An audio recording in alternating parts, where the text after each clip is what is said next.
Hello students, मैं doctor Renuka Verma अपने channel botany ज्ञान में आपका वेलकम करती हूं।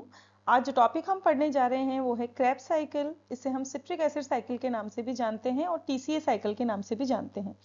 तो इस टॉपिक को स्टार्ट करने से पहले अगर आप मेरे चैनल पर नए हैं तो प्लीज़ मेरे चैनल को सब्सक्राइब कर दीजिए और बेल बटन दबाकर नोटिफिकेशन स्टार्ट करना ना भूलें। और आपको मेरे वीडियोस अगर अच्छे लगते हैं तो इन्हें लाइक एंड शेयर जरूर करें। तो स्टार्ट करते हैं आज का टॉपिक। क्रेब्स साइकिल को स्टार्ट करने से पहले थोड़ी सी बेसिक नॉलेज हमें इसके बारे में जानना जरूरी है कि क्यों इसको ये नाम दिया गया है और ये किसने इसको डिस्कवर किया था। तो सबसे पहले सर हंस एडोल्फ क्रेब्स जो हैं उन्होंने इसको डिस्कवर किया था और इसी वजह से इसे इनके नाम के आधार पर क्रेब्स साइकिल के नाम से जाना जाता है। और हंस क्रेब्स जो साइंटिस्ट थे इनको नोबेल पुरस्कार दिया गया था फिजियोलॉजी और मेडिसिन का 1953 में। किसके साथ में? फ्रिट्ज एल्बर्ट लिपमान के साथ में, जिनको कि फादर ऑफ एटीपी साइकिल कहा जाता है। तो इसी वजह से सर हंस एडोल्फ क्रेब्स की वजह से इसे क्रेब्स साइकिल कहा जाता है। दूसरा नाम जो मैंने आपको कहा कि इसे जो है हम सिट्रिक एसिड साइकिल भी कहते हैं और इसे जो है हम टीसीए साइकिल भी कहते हैं। टीसीए की फुल फॉर्म है ट्राई कार्बोक्सिलिक एसिड। तो क्यों कहते हैं तो मैं आपको बता दूं कि सिट्रिक एसिड साइकिल इसको इसलिए कहा जाता है कि इस साइकिल में जो सबसे पहला इंटरमीडिएट प्रोडक्ट बनता है वो सिट्रिक एसिड या सिट्रेट होता है, इसीलिए इसे हम सिट्रिक एसिड साइकिल कहते हैं। और दूसरी चीज जो है कि इसे टीसीए साइकिल क्यों कहते हैं, तो सिट्रिक एसिड जो है वो एक ट्राई कार्बोक्सिलिक एसिड है जिसे कि हम सिट्रेट कहते हैं। और ये जो है इसी वजह से हम इसे क्या कहते हैं, टीसीए साइकिल कहते हैं। तो तीनों चीजें क्लियर हो गई। क्रेब्स साइकिल इसलिए कहा जाता है कि जिसने इसकी डिस्कवरी की थी उनका नाम क्रेब था। टीसीए साइकिल इसलिए कहा जाता है कि जो फर्स्ट इंटरमीडिएट बनता है वो ट्राइकार्बोक्सिलिक एसिड होता है और ट्राइकार्बोक्सिलिक एसिड वो भी सिट्रेट या सिट्रिक एसिड होता है, इसलिए इसे हम सिट्रिक एसिड साइकिल कहते हैं। ये साइकिल क्यों इंपॉर्टेंट है? ये इसलिए इंपॉर्टेंट है क्योंकि ये क्या करता है, इलेक्ट्रॉन और हाई एनर्जी मॉलिक्यूल प्रोवाइड कराता है। और यहाँ पर ये जो इलेक्ट्रॉन और हाई एनर्जी मॉलिक्यूल बनते हैं वो कहाँ जाते हैं, ईटीएस में जाते हैं, इलेक्ट्रॉन ट्रांसपोर्ट चेन में जाते हैं और वहां जाकर के क्या करते हैं, एटीपीज और वाटर का प्रोडक्शन करते हैं। तो क्रेब्स साइकिल बेसिकली क्या है, second stage of cellular respiration है। फर्स्ट स्टेज क्या थी, ग्लाइकोलाइसिस। ग्लाइकोलाइसिस में ग्लूकोज जो है वो पायरुवेट मॉलिक्यूल के अंदर कन्वर्ट होता है और जो पायरुवेट ग्लाइकोलाइसिस में बना था वो पायरुवेट पहले तो ऑक्सीडाइज्ड होता है एसिटाइल कोएंजाइम ए में और उसके बाद वो सिट्रिक एसिड साइकिल के अंदर एंटर करता है। तो सबसे पहले हम ये देखेंगे कि पायरुवेट जो है वो एसिटाइल कोएंजाइम ए के अंदर किस तरीके से कन्वर्ट होता है या ऑक्सीडाइज होता है। यहाँ पर एक सीरीज है जिससे कि हम इजीली याद कर सकते हैं कि क्रेब्स साइकिल के इंटरमीडिएट क्या होते हैं। आपको जस्ट याद करना है OCI ASSFM। रिपीट कर रही हूँ, OCI ASSFM। कैसे याद करना है? O means oxaloacetate, C is citrate, I is isocitrate, A is alpha ketoglutamate, then S is succinyl coenzyme A, S is succinate, F is fumarate and M is malate। ये जो हैं वो intermediate product हैं जो different steps के ऊपर बनते हैं और ये जो मैंने आपको सीरीज दिखाई है इसी क्रम में जो है इनका फॉर्मेशन होता है। तो चलते हैं, हम सबसे पहले ये जान लें कि जो साइटोसोल में पायरुवेट बना था ग्लाइकोलाइसिस के बाद वो किस तरीके से माइटोकॉन्ड्रिया के अंदर एसिटाइल कोएंजाइम ए के रूप में जाता है। तो देखिए जो पहला स्टेप है वो क्या होता है कि कार्बोक्सिल फंक्शनल ग्रुप जो है वो CO2 के रूप में बाहर हो जाता है। यहाँ पर देखिए हमें दिखाई दे रहा है CO2 के रूप में जो कार्बोक्सिल फंक्शनल ग्रुप है, कौन सा वाला, ये जो आपको ब्लू कलर से दिख रहा है, ये ग्रुप जो है यहाँ से रिमूव हो जाता है। ठीक है, और यहाँ पर जो एंजाइम काम करता है वो एंजाइम है पायरुवेट डीकार्बोक्सिलेज। यहाँ पर ये जो रिएक्शन हम देख रहे हैं इसको हम लिंक्ड रिएक्शन कहते हैं, जो कि ग्लाइकोलाइसिस और क्रेब्स साइकिल के बीच की रिएक्शन है। ठीक है, तो फर्स्ट स्टेप आपको समझ में आ गया कि पायरुवेट से CO2 जो है बाहर निकल जाता है। सेकेंड स्टेप में क्या होती है, रिडॉक्स रिएक्शन होती है जिससे कि NAD+ जो है वो NADH और H+ के अंदर क्या हो जाता है, कन्वर्ट हो जाता है। यहाँ पे आप देखिए ये NAD था, NAD+ था और ये NADH और H+ के अंदर कन्वर्ट हो गया। तो यहाँ पर क्या हुआ, पायरुवेट तो ऑक्सीडाइज हो गया और NAD+ का रिडक्शन हो गया। सेकेंड स्टेप क्लियर हो गया। तीसरा जो स्टेप है वो ये है कि जो एसिटेट कंपाउंड बच गया है, कौन सा एसिटेट कंपाउंड, जो पायरुवेट से CO2 निकलने के बाद में जो एसिटेट कंपाउंड बच गया है, उससे आकर के कोएंजाइम ए अटैच हो जाता है, और कोएंजाइम ए अटैच होकर के वो किस में कन्वर्ट हो जाता है, एसिटाइल कोएंजाइम ए के अंदर कन्वर्ट हो जाता है। तो यहाँ पर आप देखिए, ये जो नीचे वाला आपको दिख रहा है, ये जो है एसिटेट ग्रुप है, जो कि यहाँ पर भी आपको दिख रहा है। इस एसिटेट ग्रुप से कौन आकर के जुड़ गया, कोएंजाइम ए आकर के जुड़ गया, और ये किस में कन्वर्ट हो गया, एसिटाइल कोएंजाइम ए के अंदर कन्वर्ट हो गया। तो यहाँ पर जब वो एसिटाइल कोएंजाइम ए में कन्वर्ट होता है तो वो रिएक्शन कहाँ होती है, माइटोकॉन्ड्रिया में होती है। तो साइटोसोल में तो पायरुवेट का फॉर्मेशन हुआ था, यानी कि ग्लाइकोलाइसिस वहां बना था, और ग्लाइकोलाइसिस होने के बाद पायरुवेट वहां बना था, और ग्लाइकोलाइसिस के बाद में जो पायरुवेट बना है वो एसिटाइल कोएंजाइम ए में कन्वर्ट होकर माइटोकॉन्ड्रिया के अंदर जाकर के क्रेब्स साइकिल के अंदर एंटर हो जाता है।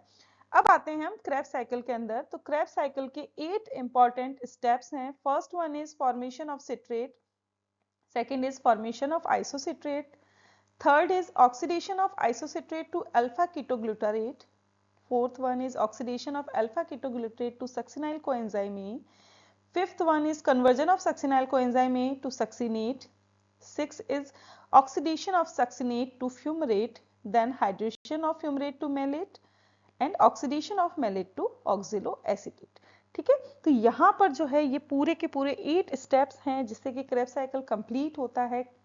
इसे हम डिटेल में देख लेते हैं।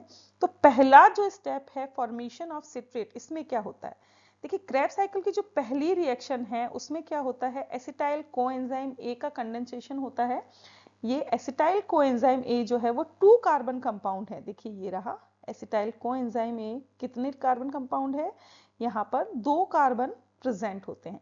ठीक है, ये क्या करता है, ऑक्जेलो एसिटेट के साथ मिलकर, ये ऑक्जेलो एसिटेट है जिसमें कितने कार्बन हैं, 4 कार्बन है। ठीक है, तो ये दोनों कंपाउंड यहाँ पर अटैच होते हैं। कौन कौन से, मैं रिपीट कर रही हूं आपको, यहाँ पर जो है एसिटाइल कोएंजाइम ए और ऑक्जेलो एसिटेट दोनों कंबाइंड होते हैं, और कंबाइंड होने के बाद में यहाँ पर जो एंजाइम काम करता है वो है सिट्रेट सिंथेटेज। तो सिट्रेट सिंथेटेज जब काम करता है तो क्या होता है, जो एसिटाइल कोएंजाइम है, सॉरी जो कोएंजाइम ए है वो इस कॉम्प्लेक्स से बाहर निकल जाता है, और इसको बाहर निकालने के लिए एक H2O मॉलिक्यूल जो है यहाँ पर अटैक करता है। तो देखिए क्या हुआ, इस रिएक्शन को कैटेलाइज किया सिट्रेट सिंथेज ने, और यहाँ पर जैसे ही ऑक्सिलो एसिटेट और एसिटाइल कोएंजाइम में जुड़े, एक वाटर मॉलिक्यूल ने अटैक किया, और वाटर मॉलिक्यूल जैसे ही अटैक करता है तो कोएंजाइम ए जो है इस कॉम्प्लेक्स से रिलीज हो जाता है, और जैसे ही कोएंजाइम ए रिलीज होता है, देखिए ये वाला जो आपको यहाँ पर दिख रहा है कोएंजाइम ए, ये यहाँ पर नहीं है, तो ये ऑक्जेलो एसिटेट जो है वो सिट्रेट में कन्वर्ट हो जाता है। और सिट्रेट जो है पहला इंटरमीडिएट प्रोडक्ट है जो कि क्रेब्स साइकिल के अंदर बनता है। नेक्स्ट स्टेप पर चलते हैं। अब क्या होता है, जो सिट्रेट यहाँ पर बना है वो रीअरेंज होकर के अपनी एक आइसोमेरिक फॉर्म बनाता है, जिसे हम क्या कहते हैं, आइसोसिट्रेट कहते हैं। जो एंजाइम यहाँ पर काम करता है वो है एकोनिटेज। इस रिएक्शन में क्या होता है, एक वाटर मॉलिक्यूल रिमूव होता है सिट्रिक एसिड से, और वो दूसरी लोकेशन पर जाकर के एंटर हो जाता है। तो दूसरी लोकेशन पर जब जाकर के एंटर होता है तो सिट्रेट जो है वो आइसोसिट्रेट के अंदर कन्वर्ट हो जाता है। तो यहाँ पर क्या हुआ है, बेसिकली OH ग्रुप का कन्वर्जन हुआ है, जो कि तीसरे कार्बन से चौथे कार्बन पे, यानी कि थर्ड पोजीशन से फोर्थ पोजीशन पर ऐड हो जाता है। थर्ड से निकलता है, फोर्थ पर ऐड हो जाता है, और इसी ट्रांसफॉर्मेशन की वजह से सिट्रेट जो है आइसोसिट्रेट में कन्वर्ट हो जाता है। कैसे होता है, देखिए यहाँ पर हम देख रहे हैं ये सिट्रेट एंजाइम है, यहाँ पर ये जो आपको रेड कलर से दिख रहा है ये H2O मॉलिक्यूल है जो कि यहाँ से रिलीज होगा। ठीक है, तो यहाँ पर एकोनिटेज की प्रेजेंस में, जैसे ही एकोनिटेज की प्रेजेंस में आप देखेंगे HOH जो है यहाँ से रिमूव हो गया, H2O यहाँ पर नहीं है, यहाँ पर कोई भी H2O नहीं है, मॉलिक्यूल नहीं है, और ये यहाँ से एक बार निकल गया। दूसरा मैंने क्या कहा था कि H2O फिर से री एंटर होता है, तो आप देखिए ये जो री एंटर हुआ है, आपको पोजीशन समझ में आ रही है, अगर आप देखेंगे तो आपको पोजीशन समझ में आ जाएगी। H की जगह OH और OH की जगह H आ गया है, तो इस वजह से क्या हो गया, सिट्रेट का आइसोमराइजेशन हो गया, और सिट्रेट जो है वो आइसोसिट्रेट के अंदर कन्वर्ट हो गया। नेक्स्ट स्टेप में क्या होता है कि आइसोसिट्रेट जो है उसका ऑक्सीडेशन होता है और ऑक्सीडेशन से क्या बन जाता है, अल्फा कीटो ग्लूट्रेट बन जाता है। इस स्टेप में क्या होता है, अगर हम बात करें जो एंजाइम यहाँ पर काम करता है वो है आइसोसिट्रेट डिहाइड्रोजिनेज, क्योंकि यहाँ पर आइसोसिट्रेट का डिहाइड्रोजिनेशन हो रहा है। इससे क्या होता है, ऑक्सीडेटिव कार्बोक्सिलेशन होता है और आइसोसिट्रेट जो है वो कन्वर्ट होकर के अल्फा कीटोग्लूट्रेट में बदल जाता है। इस रिएक्शन में NADH का जनरेशन होता है।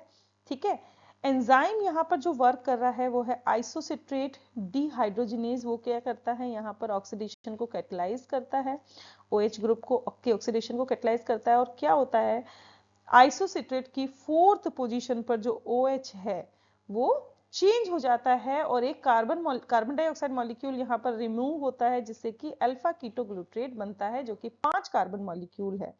तो क्या होता है, फर्स्ट स्टेप में अगर आप देखेंगे तो आइसोसिट्रेट क्या होता है, ऑक्सीडाइज होता है और यहाँ पे NAD और NAD जो है यहाँ पर दिख रहा है आपको, ये आइसोसिट्रेट डिहाइड्रोजिनेज की वजह से यहाँ पर ये रिडक्शन रिएक्शन हमें देखने को मिल रही है। फिर यहाँ पर एक CO2 मॉलिक्यूल रिलीज हो रहा है और CO2 मॉलिक्यूल रिलीज होने के बाद में यहाँ पर अगर आप देखेंगे H+ और OH ऑक्सीजन मॉलिक्यूल जो है उनका रीअरेंजमेंट होता है। इसकी वजह से आइसोसिट्रेट पहले ऑक्जेलो सक्सिनेट में कन्वर्ट होता है और थर्ड स्टेप के अंदर जाकर वो अल्फा कीटोग्लूट्रेट के अंदर कन्वर्ट हो जाता है। नेक्स्ट स्टेप में जो अल्फा कीटोग्लूट्रेट बना था वो सक्सिनाइल कोएंजाइम ए के अंदर कन्वर्ट होगा। तो अल्फा कीटोग्लूट्रेट जो कि 5 कार्बन मॉलिक्यूल है ऑक्सीडाइज होता है। अगेन यहाँ पर एक CO2 रिमूव होती है और कोएंजाइम ए जो है वो 4 carbon compound succinyl coenzyme A में, मतलब कोएंजाइम ए यहाँ पर ऐड होता है जिससे कि 4 कार्बन कंपाउंड बनता है जो कि है सक्सिनाइल कोएंजाइम ए। यहाँ पर जब ऑक्सीडेशन होता है तो NAD का रिडक्शन होकर के NADH और H+ फॉर्म होते हैं। जो एंजाइम यहाँ पर काम करता है वो है अल्फा कीटोग्लूट्रेट डिहाइड्रोजिनेज। देखिए क्या होता है, CO2 का रिमूवल यहाँ पर हो रहा है, तो ये देखिए CO2 का रिमूवल हो गया। ठीक है, एंजाइम कौन सा काम कर रहा है, अल्फा कीटोग्लूट्रेट डिहाइड्रोजिनेज। NAD का रिडक्शन NADH में हुआ, यहाँ पर जो है एक कोएंजाइम A आकर के एड ऑन हो गया और उस वजह से अल्फा कीटोग्लूट्रेट जो है सक्सिनाइल कोएंजाइम ए में कन्वर्ट हो गए। देखिए CO2 यहाँ पर रिमूव हो चुकी है। ठीक है, और जहां से CO2 रिमूव हुई थी वहीं पर आकर के कोएंजाइम ए अटैच हो गया है और इसीलिए ये सक्सिनाइल कोएंजाइम ए में।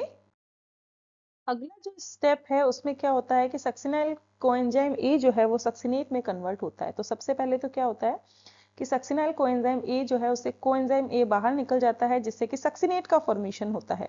यहाँ पर जो एनर्जी रिलीज होती है वो एनर्जी कौन सी है, GTP है और GTP का फॉर्मेशन जो यहाँ पर होता है वो GDP और पायरोफॉस्फेट के मिलने से होता है और GTP जो है वो आगे जाकर के ATP फॉर्मेशन के अंदर हेल्प करती है। जो एंजाइम यहाँ पर काम आ रहा है वो है सक्सिनाइल कोएंजाइम ए सिंथेटेज जो कि इस रिएक्शन को कैटेलाइज करता है। तो देखिए क्या हुआ, यहाँ पर देखिए ये कोएंजाइम ए जो है यहाँ से हट चुका है, यहाँ पर आपको नहीं दिखाई दे रहा है। यहाँ पर GDP और पायरोफॉस्फेट ने मिल करके GTP का फॉर्मेशन कर लिया है और जो सक्सिनाइल कोएंजाइम ए था वो सक्सिनेट में कन्वर्ट हो गया। एंजाइम यहाँ पर काम आया succinyl coenzyme A synthetase. Next step में क्या होता है, जो सक्सिनेट है वो फ्यूमरेट के अंदर ऑक्सीडाइज होता है। तो सक्सिनेट ऑक्सीडाइज होकर फ्यूमरेट बना रहा है। यहाँ जब ऑक्सीडेशन होता है तो FAD का रिडक्शन होकर के FADH2 का फॉर्मेशन होता है। जो एंजाइम यहाँ पर काम आता है वो है सक्सिनेट डिहाइड्रोजिनेज एंजाइम जो कि यहाँ पर काम करता है और इस वजह से जब ये रिएक्शन को कैटेलाइज करता है तो 2 हाइड्रोजन यहाँ से रिमूव होते हैं। तो क्या हो रहा है, देखिए जो पिंक कलर से दिखाई दे रहे हैं ये 2 हाइड्रोजन यहाँ से रिमूव होंगे और ये रिमूव हो गए और रिमूव होकर के FAD के साथ जाकर जुड़ गए और FAD जो है वो किसमें कन्वर्ट हो गया, FADH2 के अंदर कन्वर्ट हो गया। एंजाइम यहाँ पे काम आया सक्सिनेट डिहाइड्रोजिनेज, हाइड्रोजन मॉलिक्यूल के रिलीज होने से सक्सिनेट जो है वो फ्यूमरेट के अंदर कन्वर्ट हो गया। नेक्स्ट स्टेप में फ्यूमरेट जो है वो क्या करता है, मेलेट में हाइड्रेटेड हो जाता है। तो यहाँ पर जो है रिवर्सिबल हाइड्रेशन होता है फ्यूमरेट का जिससे कि ये एल मेलेट के अंदर बदल जाता है। यहाँ पर जो एंजाइम काम करता है उसे हम फ्यूमरेज या फ्यूमरेट हाइड्रेटेज एंजाइम कहते हैं।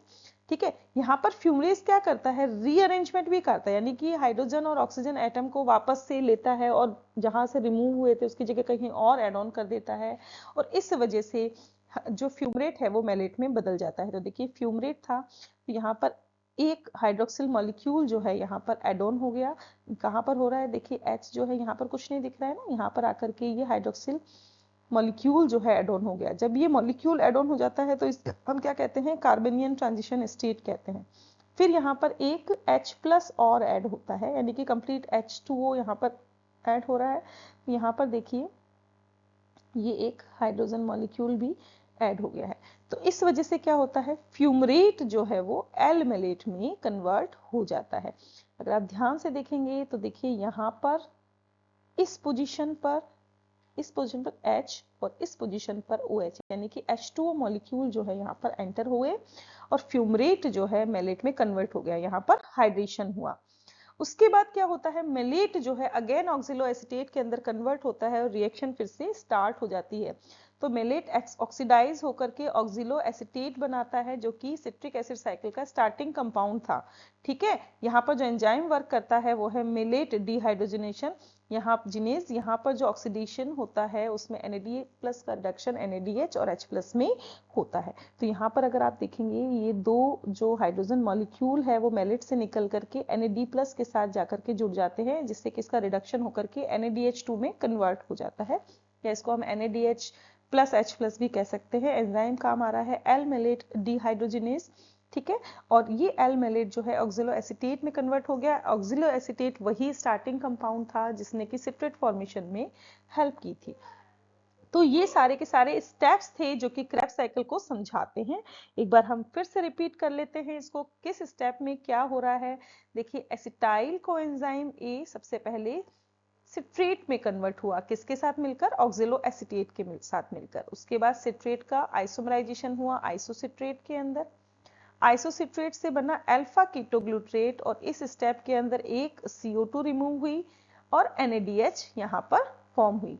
अल्फा कीटोग्लूट्रेट से बना सक्सिनाइल कोएंजाइम है, यहाँ पर भी जो है एक CO2 रिमूव हुई, अगेन एक NADH का यहाँ पर फॉर्मेशन हुआ। फिर सक्सिनाइल कोएंजाइम ए से बना सक्सिनेट, यहाँ पर जो है GTP बनी, जिसको कि आगे जाकर के ATP का फॉर्मेशन करने में हेल्प करती है। फिर सक्सिनेट से बना फ्यूमरेट, यहाँ पर FADH2 के फॉर्म में एनर्जी रिलीज होती है। फ्यूमरेट से बना मैलेट, और मैलेट से जब बनता है ऑक्सिलो एसीटेट तो अगेन यहाँ पर जो है एक NADH यहाँ पर रिमूव होता है। तो इस पूरी स्टेप में अगर आप ध्यान से देखेंगे तो दो CO2 यहाँ पर रिलीज हुए हैं, एक GTP रिलीज हुई है, एक FADH2 रिलीज हुआ है, और 3 मॉलिक्यूल NADH के यहाँ पर रिलीज हुए हैं। तो इसको हम देख सकते हैं इस तरीके की टोटल प्रोडक्शन जो है वो क्या रहा, 2 मॉलिक्यूल यहाँ पर CO2 के बने, 3 मॉलिक्यूल यहाँ पर NADH के बने, 3 हाइड्रोजन आयंस यहाँ पर रिलीज हुए, एक मॉलिक्यूल FADH2 का रिलीज हुआ, और एक मॉलिक्यूल जो है वो यहाँ पे GTP का रिलीज हुआ। तो ये जो है क्रेब्स साइकिल का टोटल प्रोडक्शन होता है। तो जब हम बात करते हैं ग्लूकोज मॉलिक्यूल की, तो एक ग्लूकोज मॉलिक्यूल से 2 मॉलिक्यूल पायरुवेट के बनते हैं। ये बहुत सिंपल सी बात है कि 6 कार्बन का मॉलिक्यूल होता है ग्लूकोज, उससे 3 कार्बन वाला जब पायरुवेट बनता है तो 3 कार्बन वाले 2 पायरुवेट बनते हैं। ठीक है, तो यहाँ पर हम जो भी बात कर रहे हैं कि यहाँ पर जो भी प्रोडक्शन हुआ है, तो जब हम बात करते हैं एक ग्लूकोज मॉलिक्यूल की, तो जो भी प्रोडक्शन हुआ है उसको हम क्या कर सकते हैं, उसको हम ट्वाइस काउंट करते हैं, तब जाकर के ये चीज पता चलती है कि एक ग्लूकोज मॉलिक्यूल से कितना प्रोडक्शन हुआ है। मतलब जस्ट डबल हम कर देंगे, एक ग्लूकोज मॉलिक्यूल से 4 मॉलिक्यूल CO2 के, 6 मॉलिक्यूल NADH के, 6 हाइड्रोजन आयन, 2 मॉलिक्यूल FADH2 के, और 2 मॉलिक्यूल GTP के बनते हैं। अब बात आती है कि क्रेब्स साइकिल जो है इसका सिग्निफिकेंस क्या है। तो देखिए जो इंटरमीडिएट कंपाउंड यहाँ पर बनते हैं क्रेब्स साइकिल में, वो बहुत सारी चीज़ों में काम आते हैं। बायोमोलिक्यूल के सिंथेसिस में काम आते हैं, मतलब कि amino acids, nucleotides, chlorophyll, cytochromes and fats, इन सब के फॉर्मेशन के लिए जो बिल्डिंग ब्लॉक्स होते हैं वो क्रेब्स साइकिल के दौरान बनने वाले इंटरमीडिएट कंपाउंड होते हैं। जो सक्सिनाइल कोएंजाइम यहाँ पर बनता है वो आगे जाकर के क्लोरोफिल फॉर्मेशन में पार्ट लेता है। जो अमीनो एसिड यहाँ पर बन रहे हैं, ठीक है, अल्फा कीटोग्लूटेरिक एसिड से pyruvic acid, oxalo acetic acid, ये सारे के सारे जो है यहाँ पर जो इंटरमीडिएट बने हैं, इनसे अमीनो एसिड का फॉर्मेशन होता है। क्रेब साइकिल या जो सिट्रिक एसिड साइकिल है, यहाँ पर बहुत सारी एनर्जी रिलीज होती है जो कि बहुत सारी मेटाबॉलिक एक्टिविटीज के अंदर काम आती है। इस साइकिल से एक कार्बन स्केलेटन बनता है जो कि आगे जाकर के सेल्स की ग्रोथ को मेंटेन करने के लिए हेल्प करता है। तो ये था हमारा आज का लेक्चर जिसमें हमने जाना कि क्रेब साइकिल क्या है, कौन कौन से स्टेप्स इसमें काम में आते हैं, कितना यहाँ पर एटीपी प्रोडक्शन होता है, कितनी एनर्जी यहाँ पर बन रही है और इसकी सिग्निफिकेंस क्या है। आई होप ये जो टॉपिक है आपको अच्छे से क्लियर हो गया होगा। मिलते हैं नेक्स्ट लेक्चर में, तब तक बने रहे हमारे साथ। Thanks for watching and stay tune to Botany Gyan for more informative botany videos. Thank you.